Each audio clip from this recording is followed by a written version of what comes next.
Hello everyone, study for you में आपका स्वागत है। आज हम देखेंगे जीव विज्ञान का बायोलॉजी के कुछ महत्वपूर्ण क्वेश्चन जो कि सीधे आपके एग्जाम्स में देखे जाएंगे। और साइंस का 20-30% क्वेश्चन हर एग्जाम्स में आता ही है, 25% तो आता ही है। तो आपको साइंस भी बहुत ज़रूरी है और साइंस में भी ज़्यादा बायोलॉजी से क्वेश्चन देखे जाते हैं, तो इसलिए मैंने बायोलॉजी स्टार्ट किया है। वीडियो पूरा लास्ट तक देखिएगा। और हम सोच रहे हैं कि लूसेंट बुक पढ़ाया जाए, क्योंकि जो जितना भी जीके साइंस वगैरह सब उसमें आ जाता है, विविध एग्जाम्स विविध क्वेश्चन सब लूसेंट में दिया गया है। तो मैं सोच रही हूँ एक एक लाइन करके आपको लूसेंट पढ़ाया जाए और वो पढ़ाने के बाद आपको उसका ऑब्जेक्टिव लूसेंट बुक से ही करवा दिया जाए। तो ये मेरा आइडिया आपको कैसा लग रहा है कमेंट करके बताइए। मैं स्टार्ट कौन सा करूँ, लूसेंट में भी क्या पढ़ाऊँ, हिस्ट्री स्टार्ट करूँ, पॉलिटी स्टार्ट करूँ, जियोग्राफी स्टार्ट करूँ, या साइंस या विविध, तो आप मुझे कमेंट करके बताइए। वैसे हम सोच रहे हैं कि पहले हम पढ़ा देते हैं, जैसे हिस्ट्री एक चैप्टर पढ़ा दिया, जैसे सिंधु घाटी सभ्यता, या हमने पढ़ लिया कुछ और भी, मतलब फर्स्ट स्टार्ट से ही जो भी फर्स्ट पेज में हो, या सिंधु घाटी सभ्यता ही दिया हो, तो वो हम पढ़ने के बाद वो ख़त्म हो जाएगा। तो उसका हम ऑब्जेक्टिव कर लेंगे, क्योंकि पढ़े रहेंगे तो हमारा ऑब्जेक्टिव कितना बन रहा है वो हमें देखने को मिलेगा। और उसके बाद भी हम सोच रहे हैं फिर हम स्टार्ट करेंगे पॉलिटी का फर्स्ट चैप्टर लूसेंट का, 1 लाइनर सब्जेक्टिव में एक एक लाइन पढ़ेंगे, और फिर उससे भी हम ऑब्जेक्टिव लूसेंट बुक से कर लेंगे। और फिर उसके बाद भूगोल, मतलब जो भी है वैसे एक एक चैप्टर हम पढ़ते जाएंगे। ऐसे हमारा सारा लूसेंट भी ख़त्म हो जाएगा और सब सब्जेक्ट भी हमारा कंप्लीट होता चला जाएगा। तो आपको पता ही है कि लूसेंट से हर एग्जाम्स में पूछे जाते हैं, यूपीएससी हो, बीपीएससी हो, दरोगा हो, बिहार पुलिस हो, मतलब कि हर एग्जाम्स में लूसेंट से पूछे जाते हैं क्वेश्चन। तो मुझे कमेंट करके बताइए कि मेरा ये आइडिया कैसा है और आपको कौन सा क्या चीज़ पढ़ना है। तो आइए हम स्टार्ट करते हैं पहला चैप्टर। जीव विज्ञानियों ने पादप जगत और प्राणी जगत की जातियों को बड़ी संख्या में ज्ञात किया है या ढूंढ निकाला है और पहचान किया है। संख्या की दृष्टि से अब तक हुए पहचान जीवों में सबसे अधिक संख्या क्या है। तो इसमें टोटली पूछा जो जीव वैज्ञानिक थे वो पादप जगत और प्राणी जगत में क्या बहुत जातियाँ खोजी हैं। सबसे ज़्यादा कौन क्या मिला है या किसकी पहचान हुई, तो सबसे ज़्यादा कीटों की पहचान हुई। Option number C correct answer हो जाएगा। आईएएस में पूछा गया क्वेश्चन, तो आईएएस आपको पता है यूपीएससी जो है हाँ सबसे ज़्यादा हाई लेवल का एग्जाम्स होता है, उसमें ये पूछा गया। ये हमारा बहुत बेस्ट इसमें क्वेश्चन रहेगा। तो आप पूरा वीडियो देखिएगा और कमेंट कीजिएगा कि आपको कैसा लगा, और आपको कौन सब्जेक्ट पढ़ना है ये भी कमेंट कीजिएगा ताकि मैं वही आपको पढ़ा सकूँ।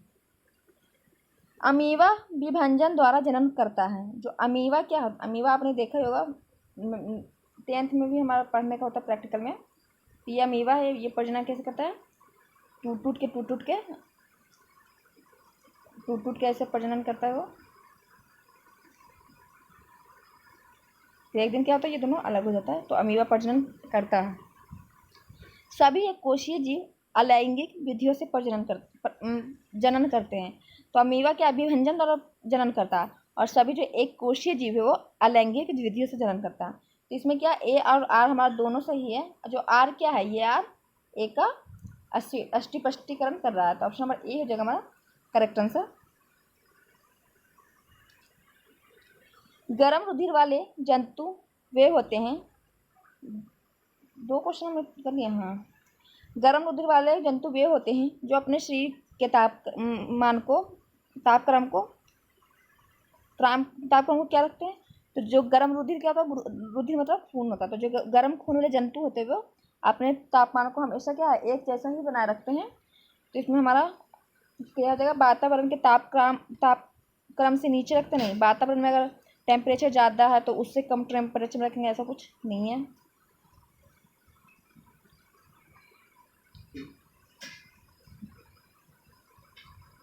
वातावरण के तापक्रम से ऊंचा रखते नहीं, ऐसा भी कुछ नहीं है। हमेशा क्या एक जैसा बनाए रखते हैं गर्म खून वाले व्यक्ति। तो ऑप्शन नंबर जंतु, तो सी हो जाएगा हमारा option number C correct answer हो जाएगा। निम्नलिखित में से कौन सा कथन सही नहीं है, पूछा क्या गलत मतलब कि बताना है। तो सभी इकाई नोडर्म सजीव पर्जक होते हैं, ऐसा कुछ नहीं है। सभी इकाई नोडर्म के सजीव पर्जक होता है, ऐसा कोई बात नहीं है। तो यही हमारा क्या होगा, गलत हो जाएगा। ऑप्शन नंबर ए, जो गोलकृमि में कोई परिसंचरण तंत्र नहीं होता, ये हमारा सही है। स्थल मछलियों में बताशय आमतौर से विद्वान होता है, ये भी हमारा सही हो जाएगा। उपास्थि सम मछलियों में निषेचन आंतरिक होता है, ये भी हमारा सही हो जाएगा। निम्नलिखित में से कौन सी मछली नहीं है? तो जलीय जीव का, बहुत सा जलीय जीव का नाम मछलियों के नाम पर रख दिया गया है, जो कि वो मछली नहीं होते हुए उनका नाम मछलियों पे रख दिया गया है। और इसमें कन्फ्यूजन करने के लिए हमसे बहुत बार इससे रिलेटेड क्वेश्चन पूछा जा सकता है, या पूछा गया भी है और पूछा जा भी सकता है। तो हम देखते हैं कौन सी इसमें मछली नहीं है। तो इसमें मछली मतलब कौन सा नहीं है, मतलब 3 मछली हैं और 1 नहीं है। तो इसमें क्या है, स्टार फिश जो होती है वो मछली नहीं है। तो ऑप्शन नंबर ए हो जाएगा हमारा correct answer. Shark fish, pipe fish और गिटार फिश, ये तीनों क्या है, मछली है। निम्न में से कौन एक वास्तविक मीन मतलब मछली है? तो वास्तविक मीन कौन सी हो जाएगी? कैटफिश। जो कैटफिश क्या है, वो मछली है। रजत मीन, क्रेफिश, जेलीफिश, ये सब मछलियाँ नहीं है। तो अब याद रखिए, जेलीफिश से भी पूछा जाता है कि ये कौन सी मछली नहीं है, तो जेलीफिश मछली नहीं है। ना रजत मीन है ना क्रेफिश है।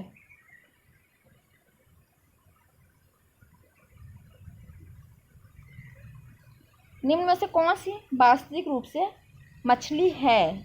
तो वास्तविक रूप से मतलब मछली है, तो समुद्री घोड़ा क्या है, मछली है। हमने पीछे देखा जेलीफिश मछली नहीं थी, स्टार फिश भी नहीं है और हैंगा फिश भी नहीं है। निम्नलिखित में से कौन एक मछली है? तो अभी पीछे हमने पढ़ा समुद्री घोड़ा। अब ये मत, घोड़ा से ये मत सोचिएगा कि घोड़ा का नाम है, समुद्री घोड़ा एक मछली है। तो ऑप्शन नंबर सी हो जाएगा हमारा करेक्ट आंसर।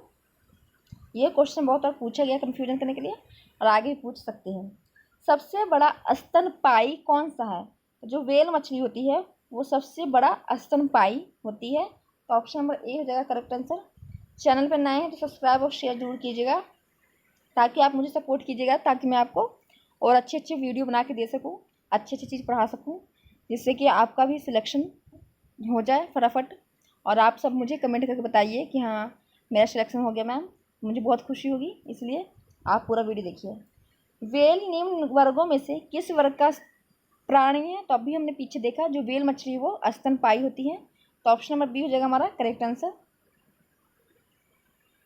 निम्न में से कौन सा स्तनपायी है? तो एक ही क्वेश्चन देखिए बार बार पूछा जाता है, कितना बार पूछा गया है, देखिए ध्यान दीजिए। तो व्हेल मछली स्तनपायी है।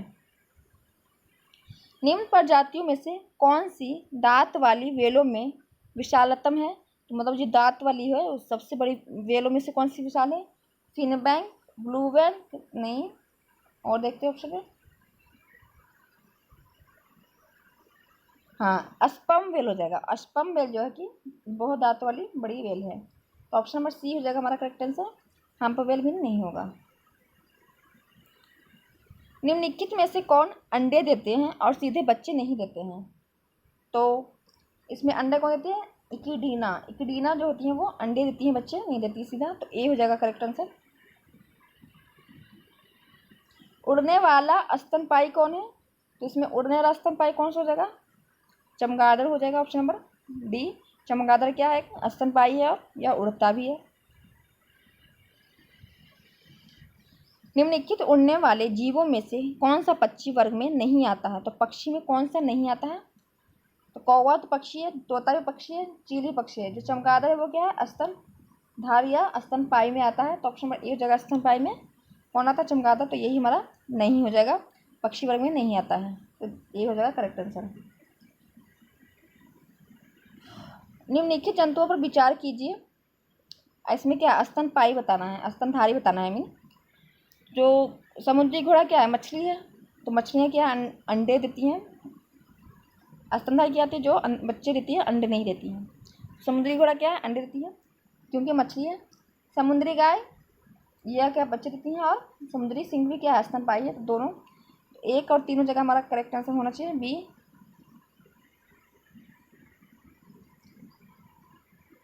जो समुद्री गाय है वो क्या है, एक विशाल शाकाहारी समुद्र स्तनपायी धारी है।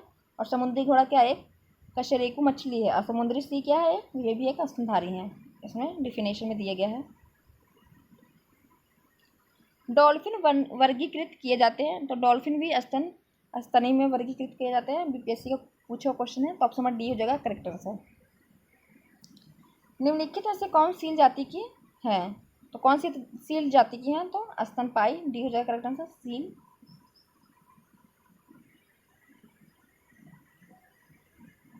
सील क्या होती है? जो स्तनधारी होती है, स्तनपायी होती है। निशंक प्राणी कौन सा है? मतलब निशंक प्राणी कौन सा है इसमें? तो निशंक से होना चाहिए पेंगुइन। पेंगुइन हो जाएगा जो निशंक प्राणी है, तो ऑप्शन नंबर ए हो जाएगा करेक्ट आंसर। आपको ये बताते हैं निशंक, सॉरी ऑटर हो जाएगा, ऑटर हो जाएगा, पेंगुइन नहीं। वेल तो स्तनधारी हो जाएंगे और कछुआ भी नहीं है। ऑटर हो जाएगा हमारा निशंक प्राणी। आइए देखते हैं निशंक का मतलब क्या होता है। उद्भिलाव या ऑटर एक निशंक प्राणी है जो एक स्तनधारी है। वेल का शरीर धारा रेखित होता है। इसकी त्वचा के नीचे वसा का मोटा स्तर उपलब्ध होता है, शरीर में तापरोधक का कार्य करता है। जो क्या निशंक प्राणी जो क्या है? स्तनधारी जंतु है।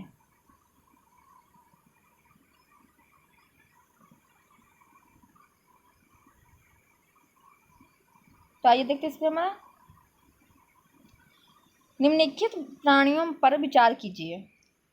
तो जाहक जो कि हेजकांग, शैलमूषक, मारमाट और ब्रजशाल्क, पेंगोलिन। इसमें दिखा है निम्नलिखित में से कौन से जीव परभक्षियों द्वारा पकड़े जाने की संभावना को कम करने के लिए स्वयं को लपेटकर अपने सुमेध अंगों की रक्षा करता है। तो अपने में जो लपेट के जो स्वयं के रक्षा करते हैं वो कौन हो जाएंगे? इसमें दो तो होना ही चाहिए, दो और एक और दो होना चाहिए, जाहक और शैलमूषक। तो ए होना चाहिए हमारा आंसर, सॉरी डी है आंसर। जाहक और ब्रज शाल्क होगा, तो ऑप्शन ए और 3 हो जाएगा। मरमाट शैलमूषक नहीं होगा। तो इसका डेफिनेशन अगर देखना चाहते हैं तो आइए देख लेते हैं एक और। जाहक जो कि हेचकांग छोटे स्तनधारी केशिरुकी होती है।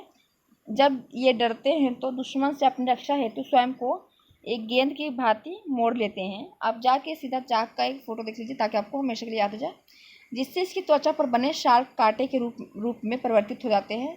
हाँ, इसका मैंने फोटो देखा हुआ है, तथा ये अपनी रक्षा कर सके हैं। अब पेंगुलिन जो है अपनी सुरक्षा अपने शरीर पर बने शाल्कों से माध्यम से करते हैं। एम्फीबिया बताता है, तो एम्फीबिया क्या बताता है? एम्फीबिया जल और थल दोनों में रहने वाले पशुओं के बारे में बताता है।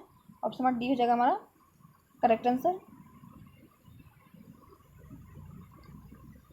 निम्न में से कौन सा गुण मनुष्य को अन्य सभी बानर गुणों से पृथक करता है, मतलब कि अलग करता है? जो बानर है, मान लीजिए मनुष्य बानर की जातियों से है, लेकिन हम बानर से जो अलग करता है मनुष्य को, वो किस कारण, कौन सा गुण है?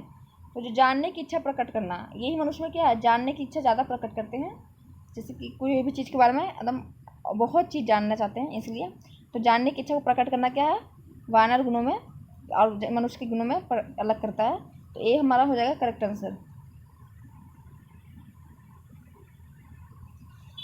निम्नलिखित में से कौन सा एक कपी नहीं है? इसमें क्या पूछा है? कपी नहीं है, तो लंगूर हो जाएगा, कपी नहीं है। ऑप्शन नंबर सी लंगूर। गिवन, गोरिल्ला और ओरंगुटान क्या है? एक जैसे है, और लंगूर कपी नहीं है, तो सी हो जाएगा करेक्ट आंसर।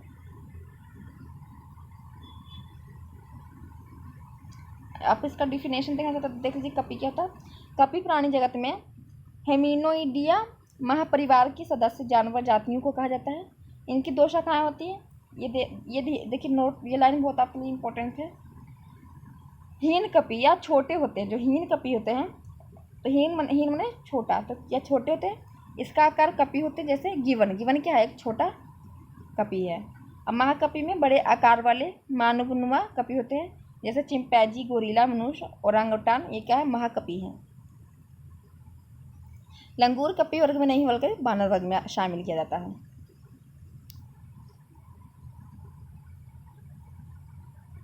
मानव सदृश लघुत्तम कपी है, तो अभी मैंने लाइन आपको बताया कि लघुत्तम और लघुत्तम और हीन कपी और महाकपी।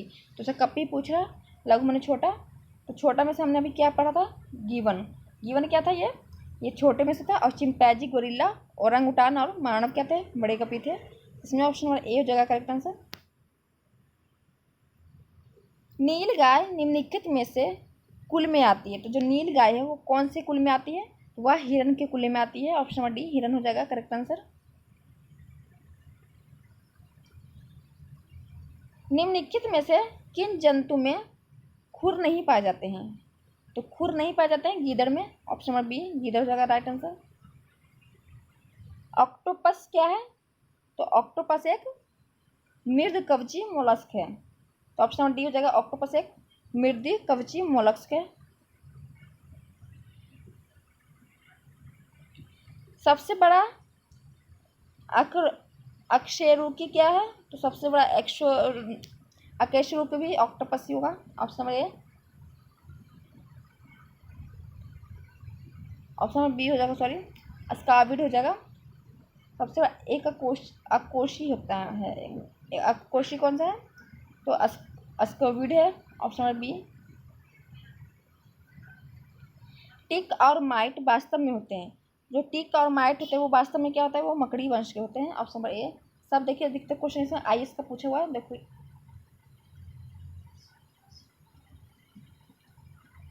देखिए IAS UP PCS PPSC UP PCS IAS, ये देखिए कि BPSC UPSC IAS Uttarakhand UPSC BPSC UP PCS Chhattisgarh PCS, मतलब कि बहुत मतलब कि हाई लेवल का क्वेश्चन हम लोग देख रहे हैं। तो हम लोग कहाँ गए थे अभी?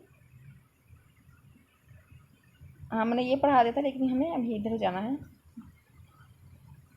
कोलोकस स्कीवर्ड सबसे बड़ा एक कोशीय या अधिकतम 12 और 14 मीटर लंबा होता है। ध्यान दीजिए 14 और 12 मीटर लंबा होता है स्क्वाविड।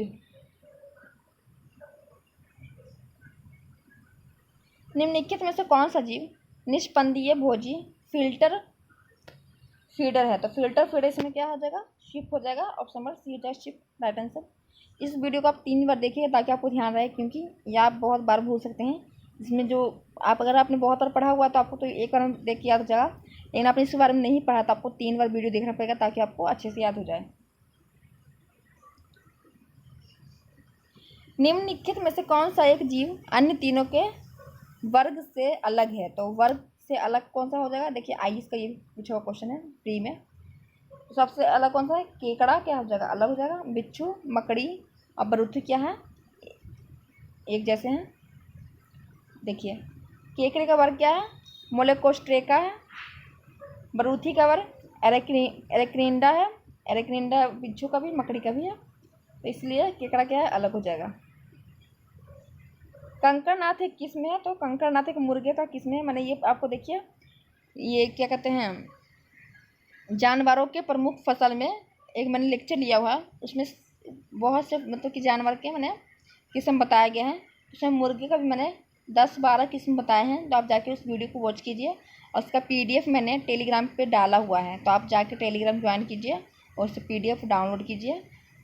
उसमें लिखा हुआ होगा जानवरों के प्रमुख नस्ल, तो वो PDF में आपको सबका नस्ल मिल जाएगा। और वो क्लास एक बार ज़रूर देख लीजिए जाके, ज़्यादा नहीं 10-12 मिनट का वीडियो है और उसमें गाय भैंस सब के प्रजाति के बारे में बताया गया है। वाइट लेग हॉर्न एक किस्म है, तो वाइट लेग हॉर्न जो एक किस्म किसकी है? तो कुंकंटों की, ऑप्शन नंबर सी हो जाएगा कुंकंटों की राइट आंसर। तोता, मोर और उल्लू ये सब आपको आपने देखा ही होगा गांव वगैरह में।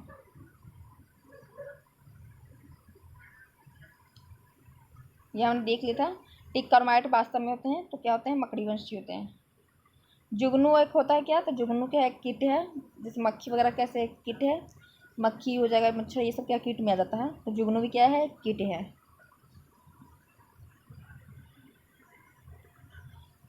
अब ये देखिए इसमें कौन सा कीट नहीं है, तो जो आप जैसे घर में देख लेते हैं वो क्या हो जाएगा? वो कीट में आ जाता है। जैसे कि खटमल आप घर में देखते होंगे, वो क्या है? कीट में। मक्खी, मच्छर, ये सब क्या है? आप देखते होंगे घर में, तो ये सब कीट है। मकड़ी हो जाएगा कीट के में नहीं आएगा, तो ऑप्शन में बी हो जाएगा करेक्ट आंसर मकड़ी। खटमल देखिए आपको काटता है, जब आप लकड़ी का आपका चौकी या पलंग हो जाता है उसमें खटमल हो जाता है, जिससे आपको काटने से फूल जाता है शरीर में। घरेलू मक्खी भी क्या होता है? हम मतलब भिनभिनाहट करती है तो हमें इरिटेशन आता है, मच्छर हमें काट लेती है। तो ये तीनों क्या है? एक कीट है, लेकिन मकड़ी कीट नहीं है। मकड़ी क्या है? एरिक्विंडा में आती है। इसमें भी क्या निम्नलिखित में से कौन सा एक कीट नहीं है? तो आप ये आसानी से खुद से भी दिमाग लगा के कर सकते हैं। मक्खी, खटमल, अच्छा ये सब क्या काटते हैं, ये कीट है, लेकिन मकड़ी कीट नहीं है।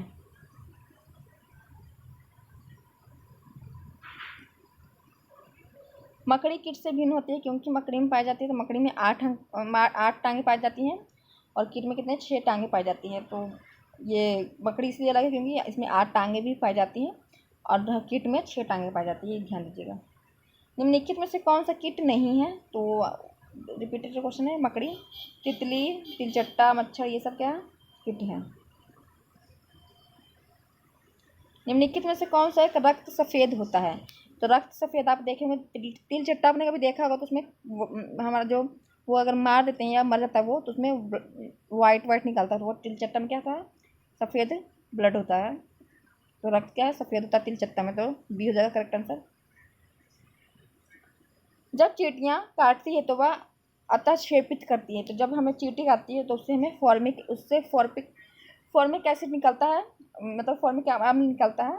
वह क्या था? जब हमें काटती है चींटियाँ तो, और उससे क्या होता है? सूजन हो जाता है पैर में, तो यह हमें जलन भी होती है। तो ऑप्शन नंबर सी हो जाएगा फॉर्मिक एसिड। ये क्वेश्चन बहुत पूछा हुआ है, आप ध्यान दीजिएगा इस क्वेश्चन को। आज हम 50 क्वेश्चन करेंगे, ज़्यादा नहीं करेंगे। मकड़ियाँ द्वारा उत्पादित रेशम क्या कहलाती है? मकड़ियों द्वारा जो उत्पादित रेशम होते हैं उसे क्या कहते हैं? टसर रेशम, गोसामर रेशम ही कहते हैं। तो बी हो जाना चाहिए option number B correct answer. मकड़ियों में उत्पादित रेशम क्या कहलाता है? गोसामर रेशम। और देख लेते ऑप्शन, सही है। जो मूंगा रेशम है ये सिर्फ भारत में पाई जाती है, और भारत में हर प्रकार का रेशम पाई जाती है, लेकिन मूंगा जो है कि सिर्फ भारत में पाई जाती है। तो ये भी ध्यान दीजिएगा कि सब भारत में कौन सी रेशम पाई जाती है? तो मूंगा सिर्फ भारत में पाई जाती है। इंपॉर्टेंट क्वेश्चन है। मकड़ियों द्वारा उत्पादित रेशम क्या कहलाता है? तो अभी हमने देखा गोसामर, सी।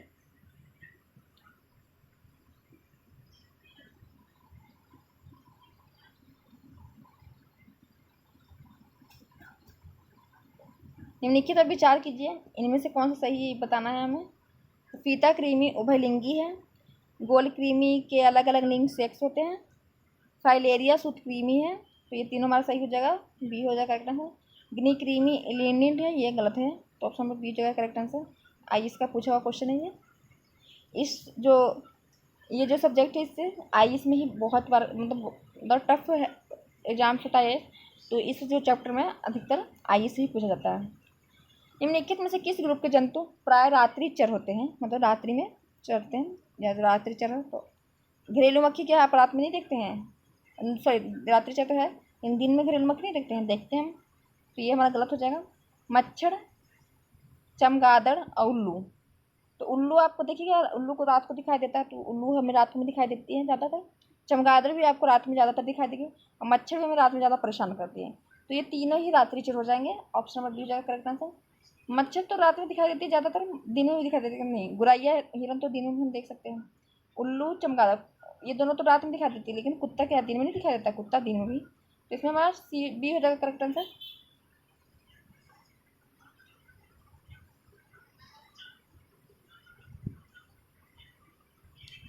मच्छरों के बारे में निम्नलिखित कथनों पर विचार कीजिए। देखिए ये आप अपने दिमाग से भी सोच के बना सकते हैं। तो अगर आपको मच्छर काटते हैं तो आप ध्यान दिए नहीं होंगे बात को, तो आज आप ध्यान दीजिएगा आज के बाद से। तो जो मच्छर होते हैं, तो मच्छर के बारे में बताना है हमें। केवल नर रक्त चूसते हैं नहीं, जो मादा होती है वो इंसानों का खून चूसती है। तो आप नर मत बोलिएगा। जो मच्छर होते हैं वो मादा जो होती हैं वो खून चूसती हैं। तो हमारा इसमें ये तो गलत हो गया। केवल मादा रक्त चूसती है, हाँ मादा क्या है? सिर्फ रक्त चूसती है। मादा पौधे का रस चूसती है नहीं, जो नर होते हैं वो पौधे का क्या होता है? रस चूसती है। मादा की अपेक्षा नर के डौने बड़े होते हैं नहीं, मादा की अपेक्षा नर के नहीं, नर की अपेक्षा मादा के डौने बड़े होते हैं, इसलिए वो इंसानों का खून चूसती है। नर की अपेक्षा मादा के डौने बड़े होते हैं, हाँ ये हमारा सही हो जाएगा। तो इसमें कौन सा हमारा सही हो जाएगा? केवल मादा रक्त चूसती है, 2 तो हो जाएगा, और 5, 2 5 हमारा राइट आंसर हो जाएगा। इसमें नर की जगह मादा होना चाहिए था। इसमें मादा पौधे का रस चूसती नहीं, इसमें भी नर होना चाहिए था, और इसमें भी ये इधर होना चाहिए था और ये इधर होना चाहिए था। तो हमारा 2 और 5 हो जाएगा करेक्ट आंसर। तो 2 और 5 किस में है? डी में है। तो ऑप्शन नंबर डी 2 और 5 हो जाएगा करेक्ट आंसर। आपसे मच्छर आप काटे तो आप ध्यान दीजिएगा। निम्नलिखित में से कौन सी प्राणी अपनी आंत में जल का संग्रह कर लेती है? तो आप रेगिस्तान वगैरह में जाइएगा तो आपको ऊँट ज़्यादा मिलेंगे, क्योंकि रेगिस्तान में ज़्यादातर पानी नहीं होते, इसलिए ऊँट क्या है, अपनी आंत में जल संग्रह कर लेती हैं और वह रेगिस्तान में बहुत लंबे समय तक चल सकती हैं। तो ऊँट हो जाएगा हमारा करेक्ट आंसर। वो क्या है, अपनी आंतों में जल संग्रह कर लेती हैं रेगिस्तान में, इसलिए ऊँट हमें दिखा देते हैं। तो ऑप्शन नंबर बी हो जाएगा करेक्ट आंसर। निम्नलिखित में से कौन सा जानवर बिना पानी पिए सबसे लंबी अवधि तक रह सकता है? तो बिना पानी पिए हुए सबसे ज़्यादा अवधि तक कौन सा रह सकता है? तो कंगारू चूहा। जो कंगारू चूहा होते हैं वे बिना पानी पिए बहुत अवधि तक जिंदा भी रह सकते हैं और ऐसे भी रह सकते हैं। तो ऑप्शन नंबर डी हो जाएगा हमारा कंगारू चूहा करेक्ट आंसर। तो इसमें हम कितना देख रहे हैं क्वेश्चन आज 50 क्वेश्चन देखेंगे। 50 के बाद कल देखेंगे। अगर आप अच्छा इसमें लाइक और सब्सक्राइब कीजिएगा तो हम नेक्स्ट क्लास लेंगे, नहीं तो छोड़ देंगे हम। निम्नलिखित में से कौन सा जानवर ठोस मूत्र उत्सर्जित करते हैं? तो ठोस मूत्र वही कंगारू चूहा क्या है, बहुत मतलब कि बिना पानी जिंदा रह सकते हैं, इसलिए वो ठोस मूत्र, जब पानी नहीं पिएंगे तो क्या होगा, मूत्र ठोस होगा। तो कंगारू चूहा हो जाएगा हमारा ए करेक्ट आंसर। सर्पों की विष ग्रंथियाँ किसके समान होती है? तो जो सांप होते हैं सर्पों, मछलियों के विद्युत अंग के नहीं, रेस मछलियों के 10 स्तनियों की वसा ग्रंथि, हाँ इसमें जो होती है सर्पों की जो विष ग्रंथियाँ होती है क्या लार में होती है, तो लार ग्रंथियाँ होती है केशरूपी प्राणियों में। तो ऑप्शन डी हो जाएगा करेक्ट आंसर। मछलियों के विद्युत अंग रे नहीं, आप देखते होंगे जब सर्पों के सांप वगैरह जीभे से निकालती हैं, उनके लार में क्या होता है, विष होता है। सांप के जहरीले विष दंत होते हैं जो रूपांतरिक रूप से होते हैं। तो सांप के किस में जहर होते हैं? तो आप देखते होंगे, अगर आपने सांप देखा है तो सांप ऐसे जीभ निकालते हैं, ये क्या बन गया, सांप ऐसे क्या है, ऐसे ऐसे जीभ निकालते हैं, तो उसमें जीभ का दंत में क्या होता है, उसमें विष होता है, तो वह जीभ से लगाती है और वो लार निकलता है, उससे क्या है, शरीर में जहर फैल जाता है। तो इसमें डी हो जाएगा करेक्ट आंसर, जीविका दंत। तो हमने 50 क्वेश्चन कर लिए हैं। तो एक और क्वेश्चन इसी में है, तो ये भी हम पेज खत्म ही कर लेते हैं। चट्टान पर उगने वाले पादप क्या कहलाते हैं? अगर चट्टान पर कोई पादप उगता है तो उसे हम शैलोद्भिद कहते हैं। शैलोद्भिद तो ना, शैल माने पत्थर, तो चट्टान क्या पत्थरों का होता है, तो शैलोद्भिद कहते हैं। Option D. लवणभिद कब हो जाएगा, जब या लवण में पाया जाता है, जब नमकीने क्षेत्र में, जहाँ नमक वगैरह पाया जाता है समुद्री क्षेत्र में, तो वहाँ क्या होगा, लवण वगैरह पाया जाता, लवण वाला पाया जाएंगे। मरुस्थलीय जो होता है वो मरुस्थल में पाए जाएंगे। मरुद्भिद जो पौधे होंगे तो ये मरुस्थल में पाए जाएंगे। लवण वाले जो समुद्री क्षेत्र में पाए जाएंगे जहाँ नमकीन नहीं पानी हो। और चट्टान मतलब शैलोद्भिद, शैलो मने शैल मने क्या होता है पत्थर, तो शैलोद्भिद चट्टान पर उगने वाले पादप को कहलाते हैं। तो डी हो जाएगा हमारा करेक्ट आंसर। एक और क्वेश्चन है इस पेज में, तो देख लेते हैं इसको भी हम। निम्नलिखित में से कौन सा एक कीटहारी नहीं है, कीटहारी नहीं पादप है, सॉरी कीटहारी पादप है? तो फैंशर फ्लावर पादप कीटहारी पादप, घटपर्णी होना चाहिए। ऑप्शन नंबर डी भी होना चाहिए, घटपर्णी। घटपर्णी क्या कीटहारी पादप होंगे। तो एक बार इसका आंसर भी देख लेते हैं। हाँ देखिए घटपर्णी हो जाएगा। घटपर्णी एक ऐसा पौधा होता है जिसमें क्या होता है, उसमें जो जीव वगैरह है क्या फंस के, मतलब कैसा उसका बनावट होता है कि वो लगता है कि कीटों को खा लेगा, तो उसमें क्या कीट वगैरह फंस के मर जाते हैं और उसका वही क्या है, पेड़ खा लेते हैं समझिए, तो मर जाते हैं सब कीट, इसलिए उसे मांसाभक्षी या कीटहारी कहते हैं। तो उसमें ऑप्शन नंबर बी हो जाएगा हमारा घटपर्णी राइट आंसर। एक आपको इसका डेफिनेशन दिखाई देती हूँ। घटपर्णी पौधा शिकार पकड़ने की अपनी बनावट के कारण मांसभक्षी पौधे के रूप में जाना जाता है। घटपर्णी पौधे में फंसे कीट इसमें एकत्रित विषैले द्रव से क्या हो जाता है, मर जाते हैं। मर जाने के बाद वो मर जाएगा तो समझिए पेड़ ने उसमें खा लिया पादप में, तो वो इसलिए क्या है घटपर्णी एक कीटभक्षी पौधे या मांसभक्षी पौधे कहते हैं। ये आईएएस में देखिए क्वेश्चन पूछा हुआ है। तो आज के लिए इतना ही कर रखते हैं, बाकी नेक्स्ट क्लास में देखिए हम देखेंगे कितना, इसमें काफ़ी क्वेश्चन है इस चैप्टर में, 100+ ही हो जाएगा। तो 50 क्वेश्चन लेके चलेंगे हम, और 150 क्वेश्चन है, तो 50 हमने आज खत्म कर दिया, 50 लेकर चलते हैं। अगर आपका अच्छा सपोर्ट रहा तो हम 100 क्वेश्चन भी लेके चलेंगे। आप कमेंट करके बताइए कि मैम 100 क्वेश्चन लेके चलना है। तो आज की इतना ही रखते हैं। Thank you so much guys. Channel को सब्सक्राइब, वीडियो को शेयर और लाइक जरूर कीजिएगा, और आपको वीडियो कैसा लगा कमेंट करके जरूर बताइएगा, और थोड़ा बहुत मिस्टेक होता है तो sorry. Okay, thank you so much guys.